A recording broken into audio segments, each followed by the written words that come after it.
اعوذ باللہ من الشیطان الرجیم بسم اللہ الرحمن الرحیم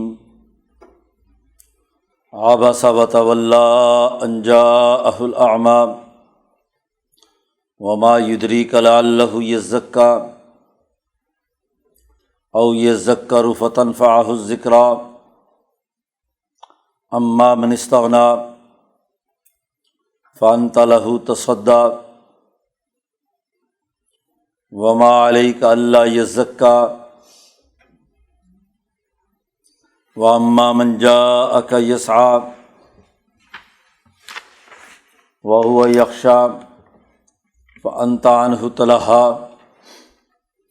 کلا انہا تذکرہ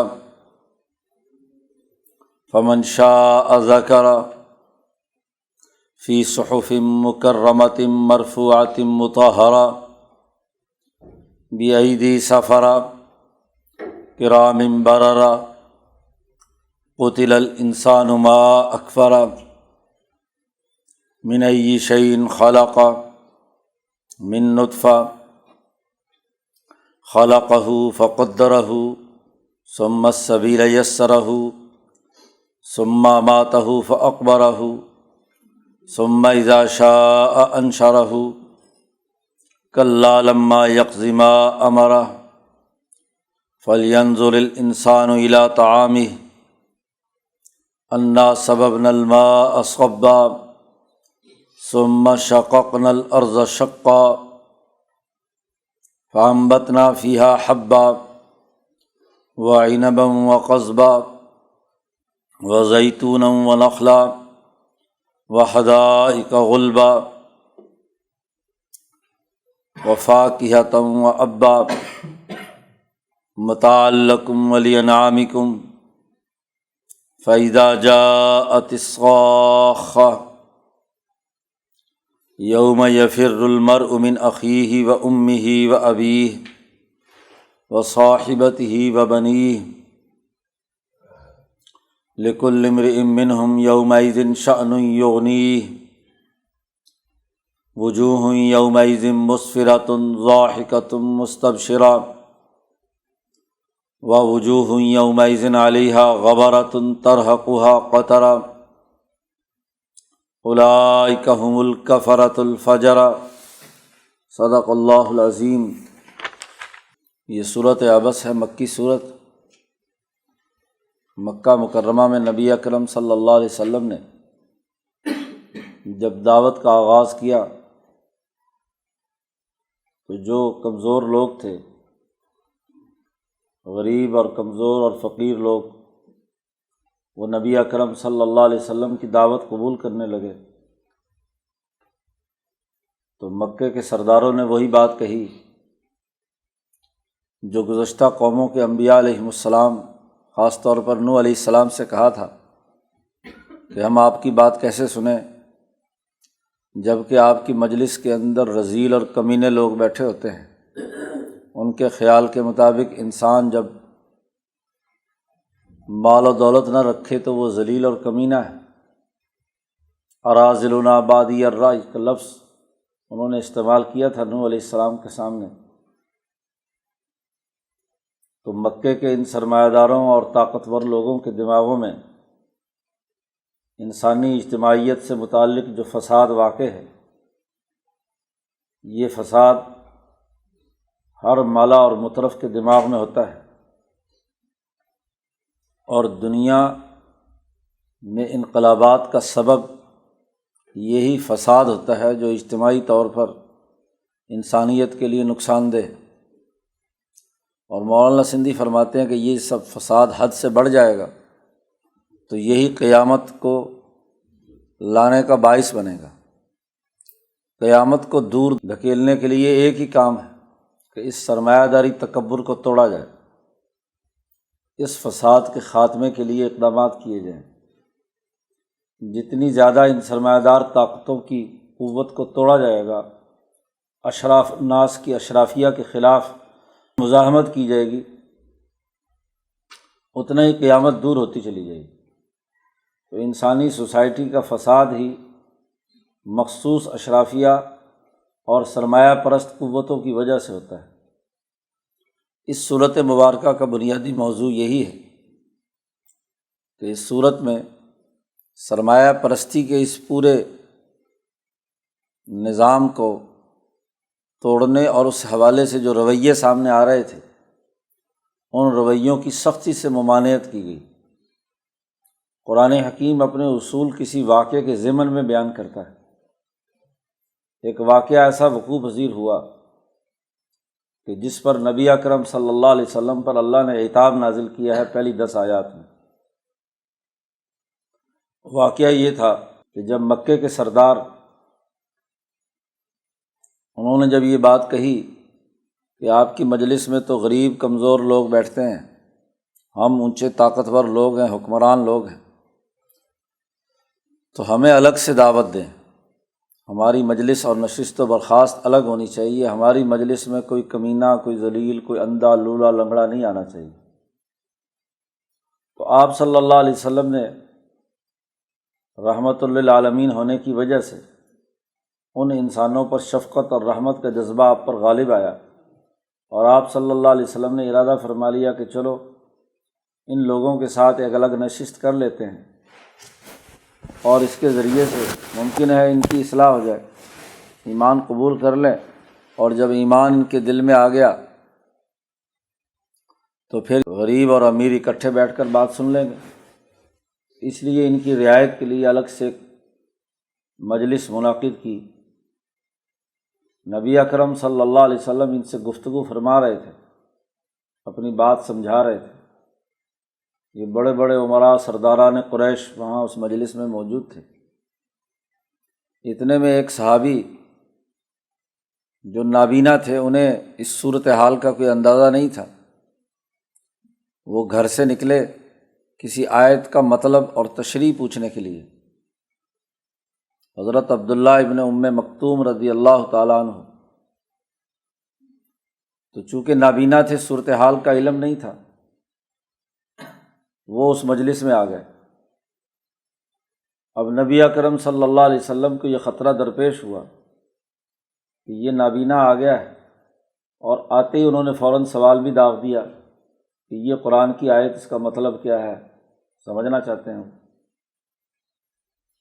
تو حضور کو ناگواری ہوئی، طبیعت پر گراں گزرا کہ یہ تو اپنا آدمی ہے، چلو بعد میں پوچھ لے گا، تو یہ جو باقی مجلس سرداروں کی ہو رہی ہے تو ہو سکتا ہے یہ بدک جائیں، بھاگ جائیں۔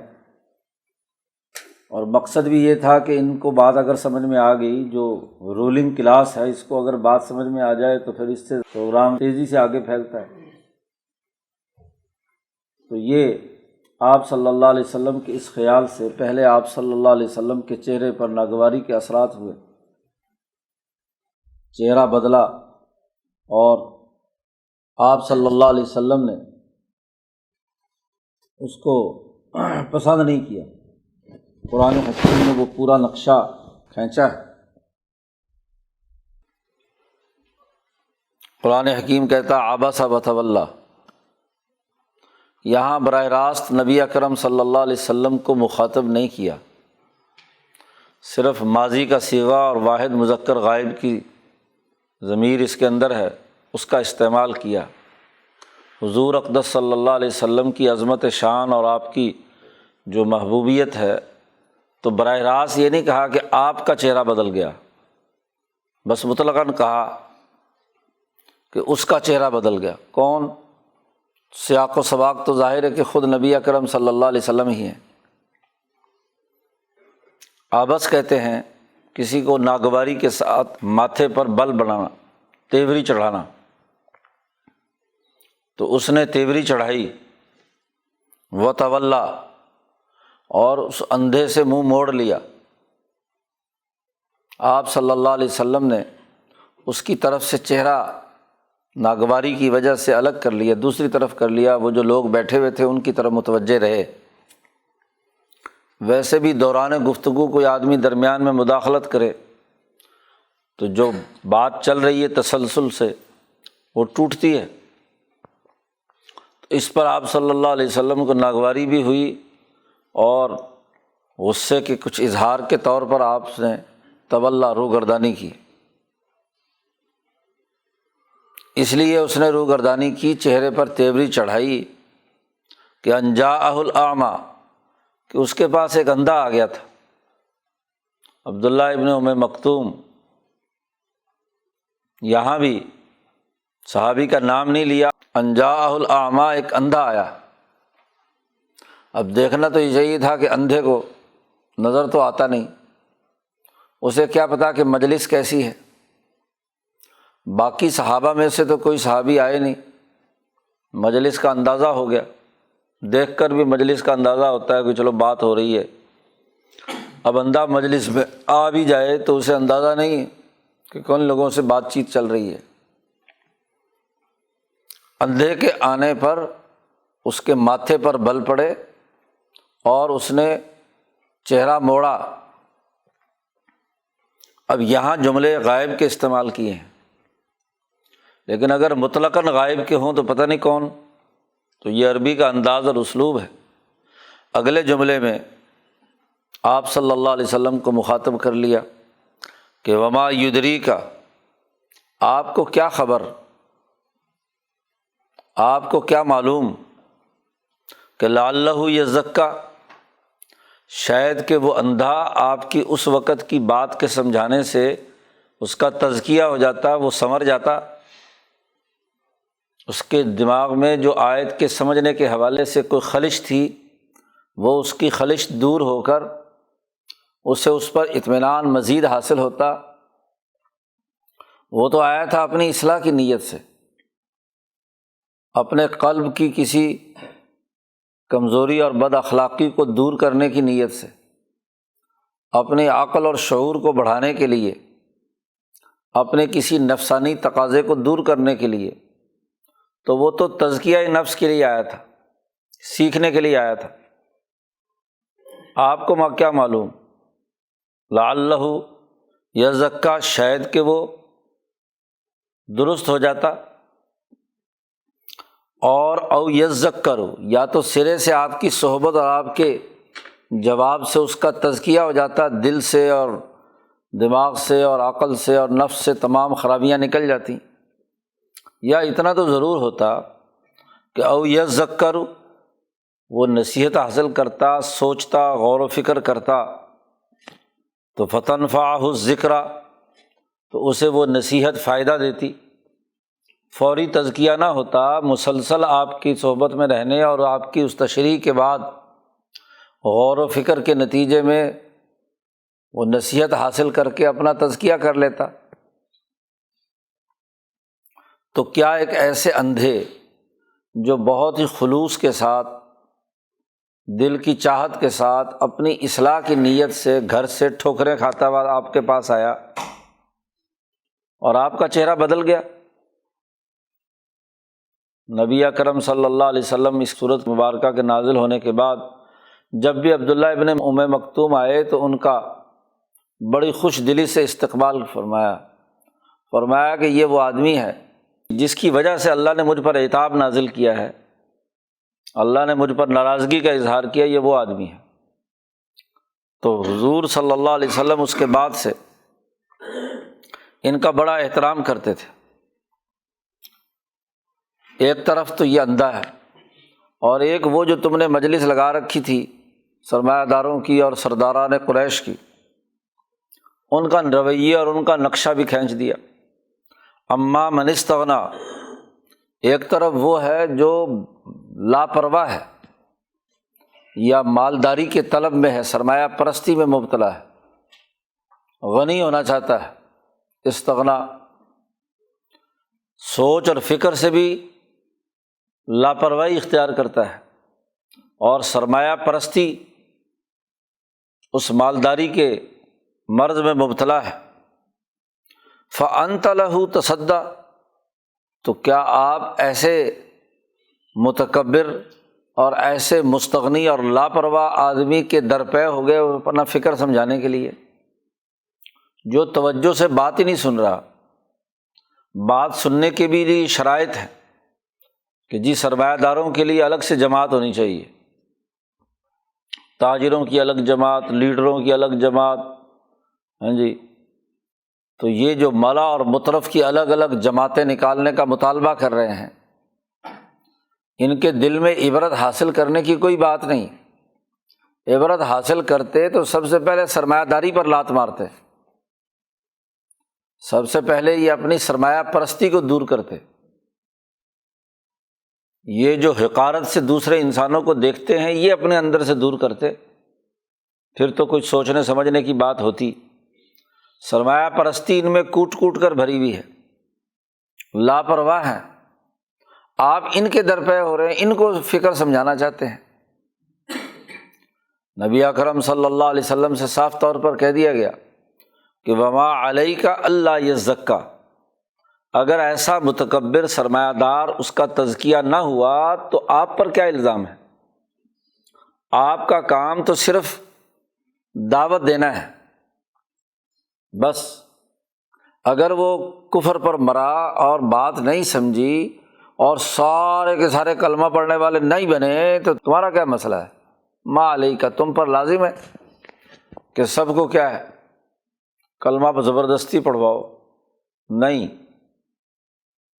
آگے جا کر کہہ دیا کہ کلا انہا تذکرہ، یہ قرآن نصیحت ہے، جس کا جی چاہے مانے، جس کا جی چاہے نہ مانے۔ یہ پیغام اپنے بنیادی اساسی اصولوں کو توڑ کر نہیں دیا جا سکتا۔ وما علیک الا یزکا، آپ پر کوئی الزام نہیں ہے کہ اگر یہ نصیحت حاصل نہیں کرتا متکبر سرمایہ پرست۔ اور دوسری طرف پھر اسی اندھے کا ذکر ہے، عبداللہ ابن ام مکتوم کا، وَأَمَّا مَنْ جَاءَكَ يَسْعَىٰ، وہ آدمی جو آپ کے پاس دوڑتا ہوا آیا،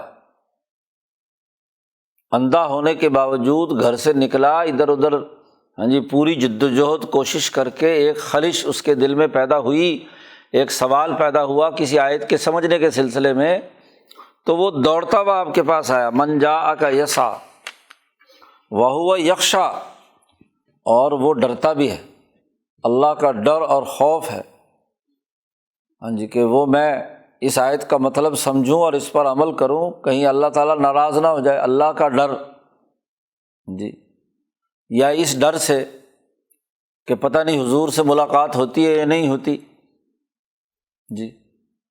تو ڈرتا ہوا دور دراز سے ایک غریب آدمی آپ کے پاس اندھا آیا بات کرنے کے لیے، مسئلہ سمجھنے کے لیے، فَأَنْتَ عَنْهُ تَلَهَا، آپ نے اس سے غفلت برتی، تغافل کیا، آپ نے اس کی پرواہ نہیں کی۔ ایک کی طلب صادق تھی اور وہ طلب صادق کے ساتھ آپ کے پاس آیا، اس طلب صادق سے آپ نے غفلت برتی، اور وہ جو غافل بیٹھے ہوئے ہیں مجلس میں، متکبر اور سرمایہ پرست، ان کی طرف آپ متوجہ رہے۔ ان 10 آیات میں نبی اکرم صلی اللہ علیہ وسلم فرماتے ہیں کہ اللہ نے مجھ پر عتاب نازل کیا، جس آدمی کی وجہ سے کیا میں اس کا احترام کرتا ہوں۔ ہر مجلس میں جب بھی وہ آتے تو ان کا اعزاز و اکرام کرتے تھے۔ کلا، ہرگز نہیں، ایسا رویہ مناسب نہیں بالکل بھی کہ جو آدمی طلب صادق کے ساتھ آئے اس سے غفلت برتی جائے، اور جو آدمی متکبر اور سرمایہ پرست ہو اور امیر ہو اس کی رعایت رکھی جائے۔ اور ویسے بھی جب ایک داعی صرف سرمایہ داروں کی مجلسوں میں جا کر تقریریں کرے اور ان سے باتیں کرے اور ان کو دعوت دے اور غریبوں کی پرواہ نہ کرے تو لوگ تو یہی کہیں گے کہ یہ پیسے والوں کے پیچھے بھاگ رہا ہے جی، یہ امیروں کے پیچھے بھاگتا ہے، ان کو دعوت دیتا ہے کہ وہاں سے ضرور اس کو کوئی پیسہ ویسا ملتا ہوگا، تو جماعت کی اجتماعیت ٹوٹتی ہے۔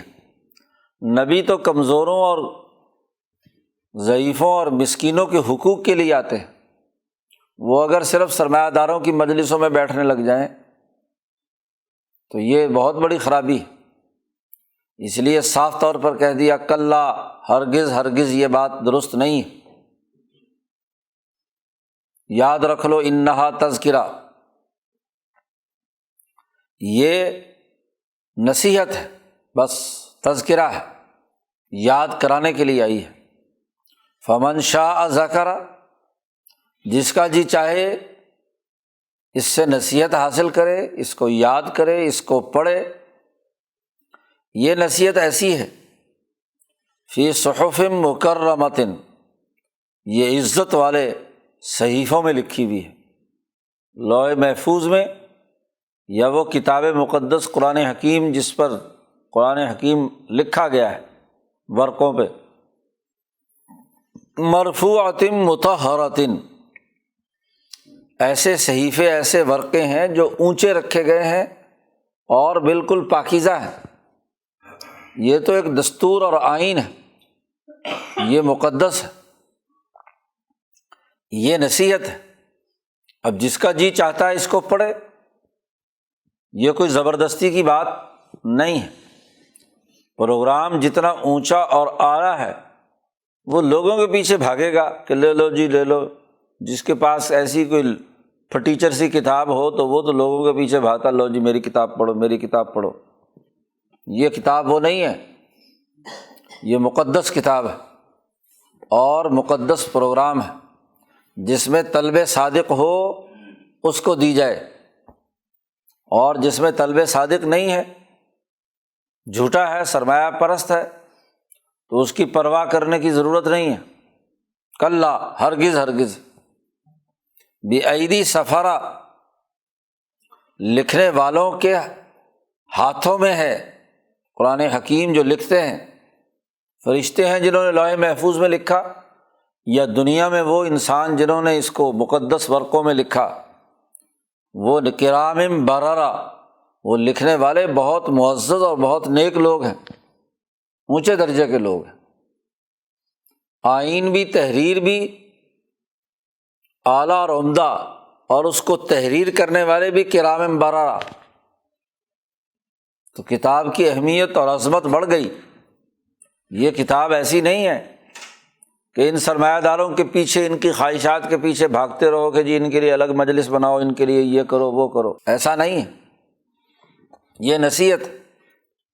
دوسری جگہ پر بھی سورۃ کہف میں اللہ نے فرمایا کہ وَاصْبِرْ نَفْسَكَ مَعَ الَّذِينَ يَدْعُونَ رَبَّهُمْ بِالْغَدَاةِ وَالْعَشِيِّ يُرِيدُونَ وَجْهَهُ، اپنے آپ کو جمائے رکھیے۔ نبی اکرم صلی اللہ علیہ وسلم کو براہ راست حکم دیا ان لوگوں کے ساتھ جو اللہ کو پکارتے ہیں صبح اور شام، اور نبی اکرم صلی اللہ علیہ وسلم سے کہا جا رہا ہے دیکھو لا تعد عیناک عنہم، اپنی آنکھیں ان سے اوپر کسی اور سرمایہ دار مالدار کی طرف مت کرنا، اور اگر آپ ادھر کریں گے تو کیا ترید زینت الحیات الدنیا، کیا آپ نے دنیا کی زیب و زینت کا ارادہ کر لیا ہے؟ جو سرمایہ داروں کی محفلوں میں بیٹھتا ہے، حکمرانوں کا مصاحب بنتا ہے، تو ان کی چمک دمک اور ان کی سرمایہ پرستی اور ان کی دنیا کی زندگی کا ارادہ کر لیا ہے کہ ادھر ہی ان کے ساتھ تعلق کرے؟ نہیں، بس یہ عزت والی کتاب ہے، اور جس میں طلب صادق ہوگی، سچائی کے ساتھ آئے گا، اس کو دینی ہے بس۔ پھر قرآن نے نقشہ کھینچا کہ یہ انسان کیسا بدبخت ہے۔ قتل الانسان، یہ انسان قتل کر دیا جائے۔ ما اکفرہ، کس چیز کا یہ انکار کر رہا ہے؟ کیسا ناشکرا ہے۔ ایک مقدس کتاب انسانیت کی ترقی کے لیے آئی ہے، اور یہ سرمایہ پرست الانسان کا الف لام اس سرمایہ پرست انسان کی طرف ہے، متکبر اور مالا اور مترف کی طرف ہے، کہ یہ حکمران طبقے، یہ سرمایہ دار قتل کر دیے جائیں کہ یہ کتنی اونچی کتاب کا انکار کر رہے ہیں، کتنے اونچے پروگرام کے ناشکری کر رہے ہیں۔ ذرا یہ انسان غور تو کرے، یہ جو آج تکبر اور غرور کے اعلیٰ مقام پر پہنچا ہوا ہے، ذرا غور تو کرے، من ای شیء خلق، یہ کس چیز سے اس کی پیدائش ہوئی ہے؟ وہی من نطفہ، ایک حقیر نطفے سے، وہ پانی جو بیکار ہے، جس کے اندر کوئی صلاحیت اور استعداد اگر رحم سے باہر گر جائے تو کوئی طاقت اور قوت اس میں نہیں، ایک بوند سے، ایک نطفے سے یہ پیدا ہوا، اور اس کو بنایا اللہ نے، خلقہ، اللہ نے اسے پیدا کیا، فقدرہ، اور پھر بڑے مناسب انداز میں اس کے اعضاء، اس کی کان، آنکھ، ناک، ہر چیز پورے اندازے سے بنائی، ثم السبیل یسرہ، پھر اس کے لیے راستہ بھی آسان کر دیا انبیاء کو بھیج کر کہ صحیح راستہ یہ ہے، خالی اس کی عقل پر اور اس کے دل و دماغ پر نہیں چھوڑا، راستہ بھی اس کے لیے آسان کر دیا انبیاء کے ذریعے سے۔ پھر بھی نصیحت نہیں حاصل کرتا، اس انسان کی حیثیت کیا ہے؟ آج یہ اپنے آپ کو جوان، طاقتور، مضبوط سمجھتا ہے، لیکن اگلا مرحلہ ثم اماتہ، پھر اسی اللہ نے اسے موت دینی ہے، وہی اسے مارے گا۔ فاقبرہ، اور پھر اس کو یہ عزت بھی دی کہ جانوروں کی طرح اس کی لاش باہر پڑی ہوئی بدبو پھیلائے اور جانور کھائیں، ایسا نہیں، اقبرہ، اس کو قبر میں رکھنے کا حکم دیا کہ عزت کے ساتھ اس کو قبر میں دفنایا جائے۔ ایک حقیر نطفے سے اس کی پیدائش ہوئی اور قبر تک پہنچنے کا پورا عمل اللہ نے کیا۔ ثم اذا شاء انشرہ، اور پھر جب اللہ تعالیٰ چاہے تو اس کو دوبارہ اٹھا لائے گا۔ کلا، ہرگز ہرگز نہیں، یہ سوچ اور فکر، یہ تکبر اور غرور، یہ اس مقدس کتاب کا انکار، یہ اس سیدھے راستے کا انکار ہرگز قابل قبول نہیں، یہ سرمایہ پرستی قابل قبول نہیں، یہ متکبرانہ رویے قبول نہیں۔ یاد رکھو، لما یقض ما امرا، اللہ نے جو حکم دیا ہے وہ جب وہ پورا ہوگا تبھی کیا ہے، یہ اٹھایا جائے گا۔ جو اس کی قضا جاری کی ہے اپنے پورے امر کے لیے، جو کچھ وہ ہے اسی کو کیا پورا کرنا ضروری ہوگا، یہ نہیں ہے کہ پورا نہ کیا جائے، یہ بات قابل قبول نہیں ہے۔ ذرا یہ انسان غور و فکر کرے، فَلْيَنظُرِ الْإِنسَانُ إِلَىٰ طَعَامِهِ، یہ انسان اپنے کھانے کی طرف دیکھے، یہ جو صبح شام کھانا کھاتا ہے ذرا اپنے کھانے پر ہی غور کر لے۔ پہلے تھا اپنی ذات پر غور کرے کہ نطفے سے پیدا ہو کر کہاں تک پہنچا، اور اس دنیا میں باقی رہنے کے لیے کھانا ضروری ہے تو ذرا کھانے پر غور کرے کہ انا صببنا الماء صبا، کہ ہم نے اوپر سے پانی بہایا بارش کے ذریعے سے، برف باری کے ذریعے سے، اور پھر پہاڑوں سے بہتا ہوا پانی، سب کہتے ہیں بالٹی بھر کر اوپر سے پانی گرانے کو، یا ڈول نہاتے وقت اوپر سر پر ڈالنے کو کیا ہے، سب کہتے ہیں۔ تو ہم نے اوپر سے پانی بہایا اس کے اوپر، اور پھر ثم شققنا الارض شقا، اس پانی سے ہم نے زمین کو پھاڑا، مردہ زمین بنجر ہو چکی تھی، کسی کام کی نہیں تھی، اس کو پھاڑا، پھاڑنے کا طریقہ بتلایا، ہل چلانے کا، جوتنے کا، اور فَأَنبَتْنَا فِيهَا حَبًّا، پھر اس کے اندر ہم نے دانے اگائے، گندم اگی جو روٹی بنا کر یہ کھاتا ہے، انگور پیدا کیے، وَقَضْبًا، اور سبزیاں اور ترکاریاں پیدا کیں، وَزَيْتُونًا وَنَخْلًا، زیتون پیدا کیا، کھجور پیدا کی، وَحَدَائِقَ غُلْبًا، بڑے گھنے باغات پیدا کیے، وَفَاكِهَةً وَأَبًّا، میوے پیدا کیے۔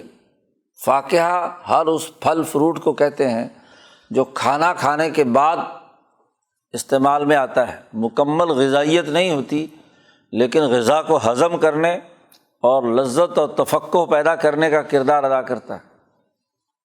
وَأَبًّا، اور ابا پیدا کیا۔ اس کے بارے میں مفسرین بڑے پریشان ہیں کہ یہ کیا چیز ہے۔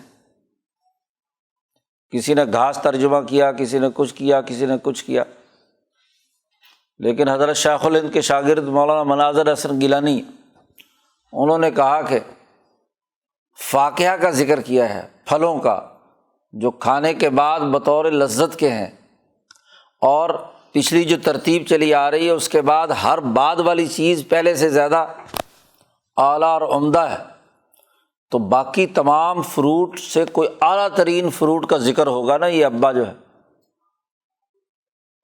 تو ان کا خیال یہ ہے کہ اصل میں تو یہ کیا ہے، انبا ہے، کہ آم ہے۔ تو چونکہ عربوں کے ہاں یہ عام طور پر نہیں ہوتا، اور نون کا لفظ ان کے ہاں اس طرح استعمال نہیں ہوتا، تو یہ ابا اصل میں انبا ہے، کہ باقی پھلوں کا جو بادشاہ ہے وہ کیا ہے، آم ہے۔ تو آم، فروٹ، سیب، انگور، زیتون وغیرہ کا ذکر کرنے کے بعد کہا کہ اس کے بعد کیا ہے، آم ہے۔ بہرحال مختلف تفسیریں کی گئی ہیں۔ تو یہ تمام کھانے کی چیزیں ہیں، تفقع کی چیزیں ہیں۔ قرآن نے کہا متاع لکم، تمہارے لیے اور تمہارے جانوروں کے لیے یہ نفع کی چیزیں ہیں۔ اب وہی گندم ہے جو تم کھاتے ہو، اور اس کا جو بھوسا ہے تمہارے جانوروں کے استعمال میں آتا ہے، اسی طرح باقی تمام چیزوں کا۔ اب یہ تمام چیزیں تمہارے لیے پیدا کی، انسان اس پر غور کر لے کہ اگر یہ غذا نہ ملے، کھانا پینا نہ ہو، تو کیا یہ تکبر اور غرور کر سکتا ہے؟ ایک معاشی وسائل ان کا تذکرہ کیا کہ غور و فکر کرے، اور یہ لکم کہا تمہارے تمام انسانوں کے لیے ہے۔ جب جمع کے مقابلے پر آتی ہے تو مساوات پر دلالت کرتی ہے، تمام انسانوں کے لیے تھا۔ اب اگر سرمایہ پرستوں اور مالداروں اور حکمرانوں نے اس پر قبضہ کر لیا، غریب کو بھوکا رکھا، اور پھر اس کو حقیر سمجھتا ہے، کلا، ہرگز ہرگز یہ بات قابل قبول نہیں ہے۔ یاد رکھو، اگر تم اسی سرمایہ پرستی میں مبتلا ہوئے تو ضرور قیامت آ کر رہے گی۔ ذرا غور و فکر کرو، فَإِذَا جَاءَتِ الصَّاخَّةُ، جب وہ آئے گی، صاخہ ایسی چیخ کو کہتے ہیں جو کان پھاڑ دے، ایسا سائرن بجے گا، ایسا چیخ نکلے گی کہ کان پھٹ جائیں گے۔ تو جب وہ کان پھاڑنے والی آئے گی اور انسان ایسا خوف زدہ ہوگا کہ یوم یفر المرء من اخیہ، آدمی بھاگ رہا ہوگا اپنے بھائی سے بھی، سگا بھائی۔ دنیا میں جن بھائیوں کا پیار مثالی تھا، وہاں اس قیامت کے موقع پہ بھائی بھائی سے بھاگ رہا ہوگا۔ وَأُمِّهِ، اپنی ماں کو چھوڑ کر بھاگ جائے گا۔ وَأَبِيهِ، اپنے باپ کو چھوڑ کر بھاگ جائے گا۔ وَصَاحِبَتِهِ، اپنی بیوی کو چھوڑ کر بھاگ جائے گا۔ وَبَنِيهِ، اور اپنے بیٹوں کو چھوڑ کر بھاگ جائے گا۔ یہی وہ رشتے ہیں جن کے لیے دنیا میں سارے انسان کام کرتا ہے، بیوی کے لیے، بچوں کے لیے، ماں کے لیے، باپ کے لیے، سگے بھائی کے لیے۔ لیکن وہ خوفناک چیخ ایسی ہوگی، کان پھاڑنے والی، کہ ہر آدمی نفسی نفسی نفسی صرف اپنی جان کی فکر میں ہوگا۔ قرآن کہتا نقشہ یہ ہوگا کہ لِكُلِّ امْرِئٍ مِّنْهُمْ، ان میں سے ہر ایک آدمی، یومئذ شأن یغنیہ، اس دن اس کی ایسی شان ہوگی، ایسی حالت ہوگی کہ جو باقی تمام چیزوں سے الگ اور منفرد ہوگی۔ ہر آدمی اپنے ہی چکر میں پڑا ہوا ہوگا، کسی دوسرے کا کوئی احساس نہیں ہوگا۔ اور خاص طور پر وہ انسان کہ جنہوں نے دنیا میں انفرادیت پسندی، ماں کا حق نہیں پہچانا، باپ کا حق نہیں پہچانا، بہنوں کا حق نہیں پہچانا، بیٹی کا حق نہیں پہچانا، ہاں جی، اپنے بھائی کا حق نہیں پہچانا، یہاں وہ سرمایہ پرستی کے مرض میں مبتلا ہو کر ماں بیچ دے، بہن بیچ دے، بیٹی بیچ دے، اولاد چھوڑ دے، بیوی قربان کر دے، بھائی قربان کر دے، رشتے قربان کر دے، اس کی حالت خاص طور پر ایسی ہوگی۔ لیکن اس وقت ایسی حالت میں بھی وجوہ یومئذ مسفرۃ، ایسے چہرے بھی ہوں گے جو اس دن بڑے روشن ہوں گے، مسفرہ، ضاحکۃ، کوئی خوف ان پر نہیں ہوگا بلکہ ہنس رہے ہوں گے، مستبشرۃ، ایک دوسرے کو خوشیاں اور مبارکباد دے رہے ہوں گے، چہروں سے مسکراہٹ اور مسرت اور چہروں کی روشنی وہ ایک دوسرے کی خوشخبری کا باعث ہوگی۔ قرآن کہتا ہے ووجوہ یومئذ علیہا غبرۃ، اس دن کچھ چہرے ایسے ہوں گے کہ جن کے اوپر غبار آلود ہوں گے، گرد پڑی ہوئی ہوگی، ترہقھا قترہ، ان کے گناہوں کے نتیجے میں ان کے چہروں پر سیاہی ملی ہوئی ہوگی، جیسے سیاہی پڑتی ہے، آدمی دور دراز مصیبتوں میں سے گزر کر، دھوئیں میں سے گزر کر آئے تو اس کے چہرے کی جو حالت ہوتی ہے، کالے سیاہ چہرے، گرد پڑی ہوئی، غبار آلود۔ قرآن کہتا ہے اولئک ھم الکفرۃ الفجرہ، یہی وہ لوگ ہیں جو ناشکرے ہیں، منکر ہیں اور انتہائی قانون ضابطے کو توڑنے والے ہیں، فاجر ہیں۔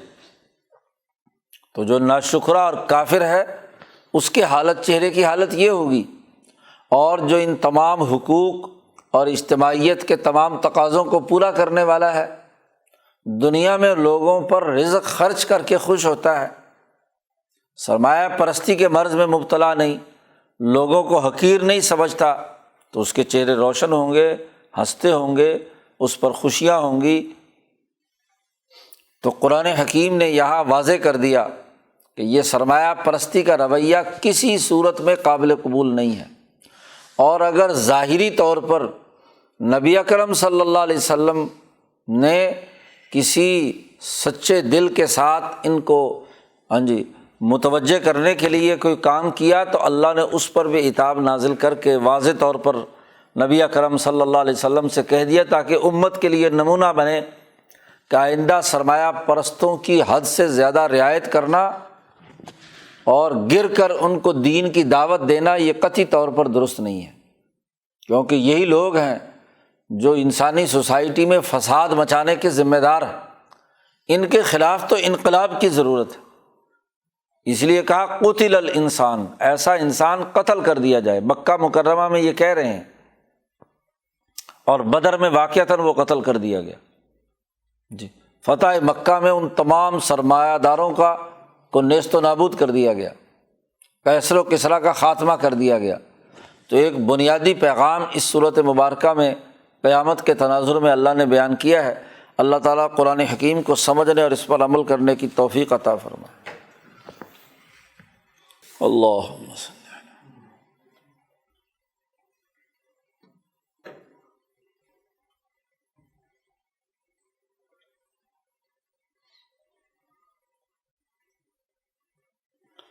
اجمعین۔